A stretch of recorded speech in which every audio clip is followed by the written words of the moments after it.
Baik, kita beralih ke informasi berikutnya Tribuners. Arus mudik Lebaran 2025 melalui jalur laut di Provinsi Gorontalo mengalami lonjakan signifikan. Ribuan pemudik memadati Pelabuhan Gorontalo dan Pelabuhan Anggrek sejak pagi, memanfaatkan layanan kapal penyeberangan untuk kembali ke kampung halaman. Lonjakan penumpang ini terjadi sejak H-3 Lebaran Idul Fitri 1446 Hijriah.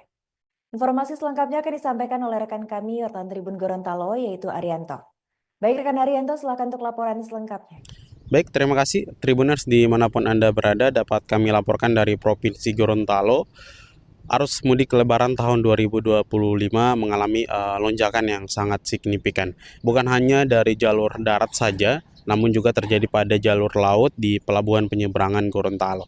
Tribuners dimanapun Anda berada dapat kami laporkan menurut pantauan tribungorontalo.com bahwa sejak H-3 lonjakan penumpang atau masyarakat di Gorontalo yang menuju ke beberapa daerah mengalami atau memadati wilayah penyeberangan Gorontalo atau pelabuhan penyeberangan Gorontalo baik di kota Gorontalo maupun di pelabuhan Anggrek Tribuners.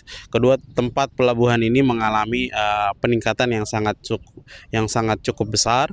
Terlihat memang dari beberapa masyarakat yang mulai memadati pelabuhan sejak pagi hari, namun hingga sore hari terdapat masyarakat yang berbondong-bondong mengantri untuk bagaimana melakukan mudik di wilayah tujuan mereka.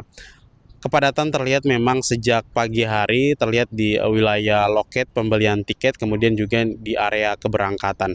Puncaknya terjadi pada ketika kapal sudah bersandar di wilayah pelabuhan dan kemudian dibuka untuk dimasuki oleh masyarakat. Bahkan di dalam kapal terlihat memang sudah mulai berdesak-desakan. Menurut daripada Kepala Balai Transportasi Darat kelas 2 Gorontalo, Jul Mardi mengatakan memang terdapat 3 kapal yang beroperasi di wilayah pelabuhan penyeberangan Gorontalo, baik yang di kota Gorontalo maupun di Anggrek.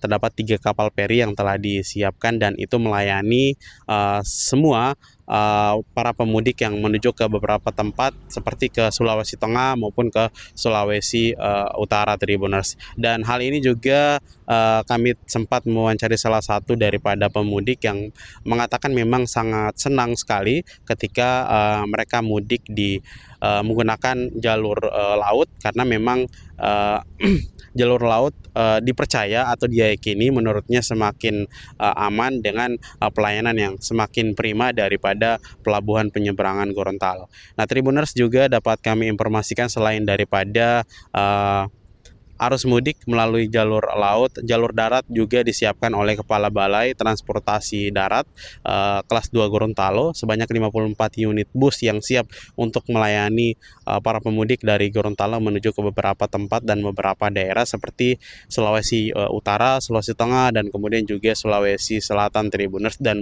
ke beberapa daerah lainnya. Hal ini juga mendapatkan respon positif daripada masyarakat setempat yang kemudian berbondong-bondong untuk bagaimana agar kedapatan mendapatkan tiket di terminal Dungingi maupun terminal Isimu yang telah disiapkan oleh Balai Transportasi Darat Gorontalo. Demikian laporan yang bisa saya informasikan, sampai ketemu di live selanjutnya. Download Tribun X sekarang, menghadirkan lokal menjadi Indonesia.